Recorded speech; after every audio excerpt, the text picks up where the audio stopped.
like even this, for an example, right? Like just by the idea of having these different conversations that are going on in tandem, and then having this kind of stuff happening almost publicly, where people can be drawing their own insights from it, and starting to kind of see the parts that fit together, and try to just kind of like piece together our own sense making in real time. And if I think, especially if we can kind of, you know, somehow capture the times in which we are generating insights for each other, I feel like that could be a really interesting thing, because then we're actually kind of like mapping our learning a little bit. I don't know. This is just something that I've been kind of like exploring recently in a few ideas. I've noticed a couple of other people in Game B have been um, looking around this just now, actually. Yeah, and there's a trap that we can get into as well of feeling like just because someone else has mentioned it or brought it up that you Mm, shouldn't. But one of my favorite kind of go-to examples of this is something like Tony Robbins, mm, and like, why would I talk about this stuff if he's already said it? And it's like, mm, it's actually difficult to relate to Tony Robbins. Like your life, his totally. life looks fucking nothing like what yours does, or like the royal you. And Yeah. actually, if someone hears it from you, someone they can relate with a little more closely, it could flick that one switch that like is an inflection point, like absolutely changes everything else. And Mm, yeah, like just put everyone has signal, like put right. your signal out and let people Mm, do with it what they will. That's been, yeah, becoming just more and more important for me, and actually taking my own fucking advice and starting to do that myself. Easy to say, it's another thing when it's like, I I don't know if know. this is going to be useful.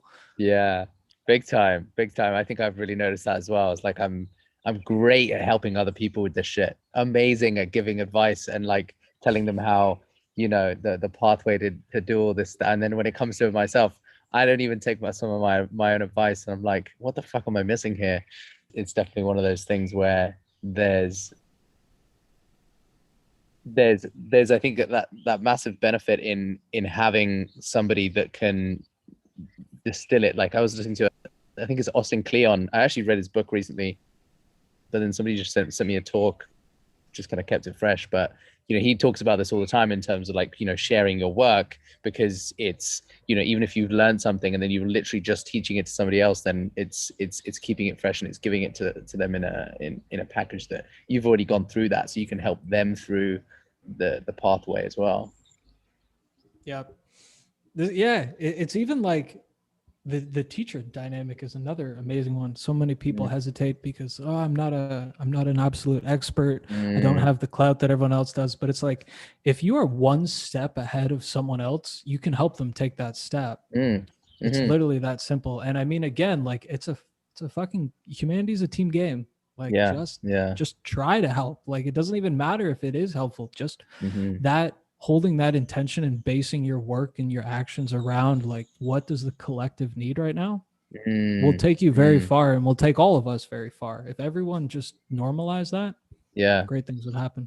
Completely. I mean, and that's exactly where I see the potential of some of this information, because it's I think all of us that are witnessing these really impressive and insightful thinkers, we're realizing that this is something that needs to be brought to wider awareness. That we're kind of trapped into all these different avenues, and there's all this wasted sort of energy and time spent over here and doing other things, and like we're starting to sort of be we're curious and enough to sort of and sort of okay with the unknown, to sort of be able to look properly deeply into some of this. And and a lot of people are sort of saying the same thing of like, well, how do we translate this? How does it Yeah. go from there to a wider group of people? And I think it's exactly where you're saying, it's creating that mechanism to kind of filter it through and have it sort of translated essentially through all these different voices. And I think that's the tricky bit that we're in at the moment, is that like we all want to be sort of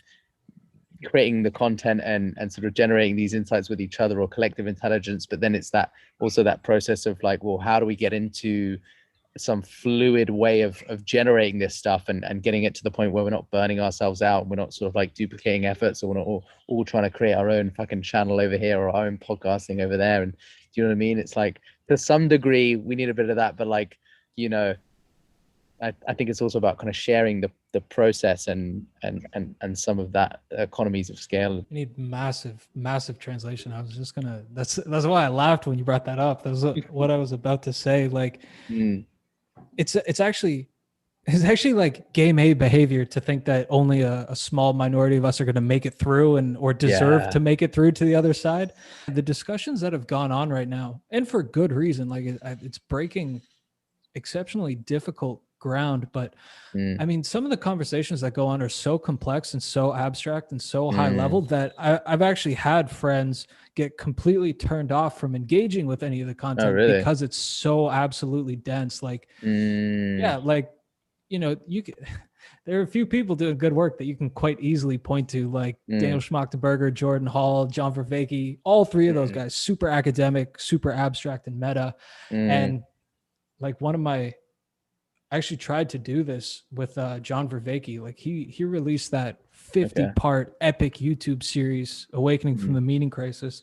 And I had friends who I wanted to like discuss this with who were just like, I got through 2 or 3 episodes and I just didn't want to do it.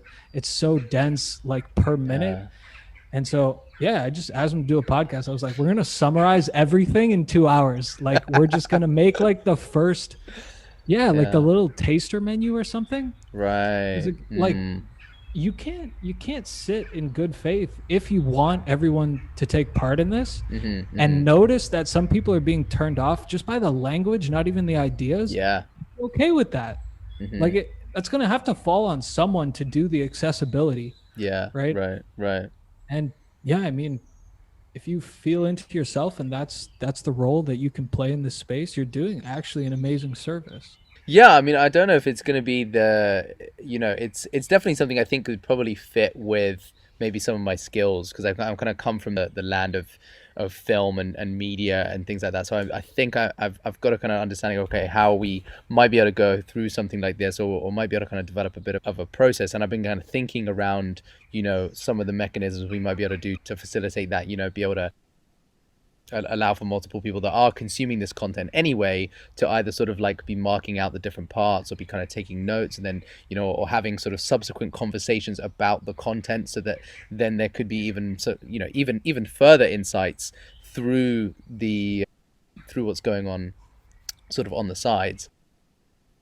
And yeah, I don't know if that's necessarily where I'm going to completely land, but like I would like to be able to help with that. I think that's something that we definitely do need, and the idea of sort of creating a bit of a network of creators that can all be kind of sharing their process and be putting out this stuff. And especially if you bring in some of these game B behaviors, then you could really level it up, because it's just there's having genuinely generative behavior and collaborative behavior where we're able to sort of cross promote each other, and we're able to actually kind of feed off of each other's insights, and aggregate some of the information and use some of these collective intelligence practices that we're all talking about, then I think there's a huge potential for making this into more of a kind of coherent narrative that people can really kind of like participate in.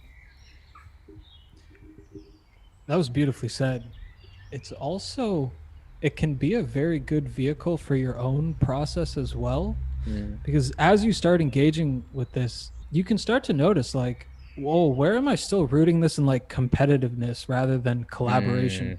Where am I doing this stuff just to get some clout rather than of genuine contribution to the space?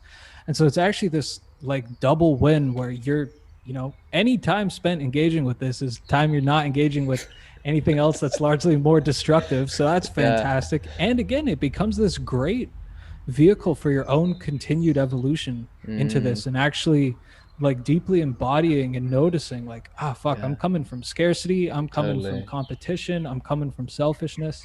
But it's harder to notice that if you're not already like deeply engaging and trying to contribute. Completely. It's genuinely, it's one of those really interesting things, because I've been also trying to sort of map some of the stuff that's going on in Game B and trying to sort of see if people can be working together. Some people have their projects that they've already been working on. I could say the same thing for myself. I've been sort of like working on stuff that was around the same aspects of game B, but then of course game B just provided this like amazing frame that I've really kind of like, just fully kind of love. Even even more every day. I'm reading the Finite and Infinite Games book at the moment, and it's like, oh, this is amazing. Really pivotal book for me. Exceptional. Yeah, I can see why. Exceptional. I'm fucking love it. I can't get through it because I'm just like trying. I'm always like, read why is that one, But yeah, what I was trying to say was that, it's one of those things where I'm noticing it. It's exactly that. It's like I'm noticing it myself. I'm noticing it within other people.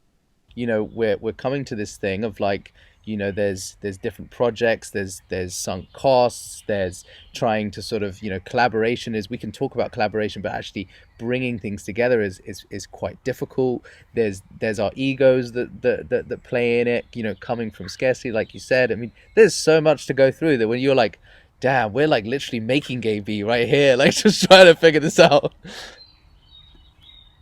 Yeah, it's like this is the whole process. Like this is it. Working through your frustration, figuring out like, oh man, it's incredibly, once you try to engage with it, you realize how complicated it is. Yeah. Right. I think is how I would say it. Again, just voting mechanisms, how to actually bring isolated nodes together to something that forms a greater synthesis. Like, again, easy to say, much harder to do and actually put into practice. And even just the process of starting to ground this stuff in real projects, also challenging. But it's like, who's going to do it? If not you, like then who? Because everyone else comes up and they're like, oh, I see how difficult this is. I'm kind of demotivated and don't want to do this. And it's like, look, there has to be that early group that is taking machetes and hacking its way through the jungle so everyone else has a nice gravel path later on. Absolutely. And like, there are some that I think crazy enough who just have this summoning inside of them where it's like, this is what I'm called to do right now. This is exactly where I should be. I've spent however many years getting ready to be of service, and now it's time to put that to the test. It's time to actually show up.